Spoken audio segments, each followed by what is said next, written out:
Welcome back to our channel. నేను మీ మహేష్ని. మీరు చూస్తున్నారు గోరంట్లాస్ థింగ్స్. ఈరోజు మనం తెలుసుకోబోతున్నాం, భారతదేశంలో కంటైనర్స్ని తయారు చేస్తున్నారా? అవునని చెప్పాలి. నరేంద్ర మోడీ గారు దీనిపై కసరత్తు చేస్తున్నారు. భారతదేశం దాదాపుగా 6 లక్షల కోట్లు దీనిపై ఖర్చు చేస్తున్నారు కంటైనర్స్ యూసేజ్ కోసం. ఎక్కువగా లాభాలు పొందుతున్న దేశం చైనా. కంటైనర్స్ను అద్దెకిస్తూ లక్షల కోట్లని లాభాలుగా గటిస్తూ ఉంది. ఇప్పటికే చైనా, రష్యా, యుక్రెయిన్ లాంటి దేశాలలో కంటైనర్ మ్యానుఫ్యాక్చరింగ్ యూనిట్స్ ఉన్నాయి. గత కొద్ది కాలంగా రష్యా మరియు ఉక్రెయిన్ మధ్య యుద్ధం జరగడం కారణంగా అక్కడ మ్యానుఫ్యాక్చరింగ్ అనేది తగ్గిపోయింది. ఎక్కువగా చైనా లాంటి దేశాలు మ్యానుఫ్యాక్చరింగ్ చేస్తున్నాయి.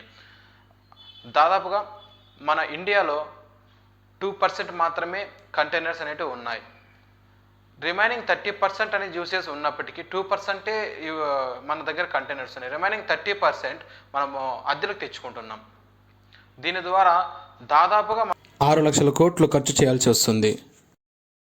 అమెరికా లాంటి దేశం తన దగ్గర మ్యానుఫ్యాక్చరింగ్ యూనిట్స్ లేకపోయినా ఆఫ్రికా లాంటి దేశాల దగ్గర తక్కువ ఖర్చుకే కొనుక్కుంటున్నాయి.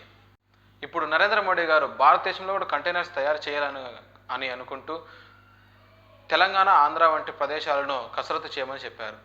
ఆంధ్రాలో ఎక్కువ కోస్టల్ లైన్ ఉండడం వల్ల దాదాపుగా 1000 కిలోమీటర్ల పైగా కోస్టల్ లైన్ ఉండడం వలన దీనికి మెయిన్ అడ్వాంటేజ్గా ఉంది.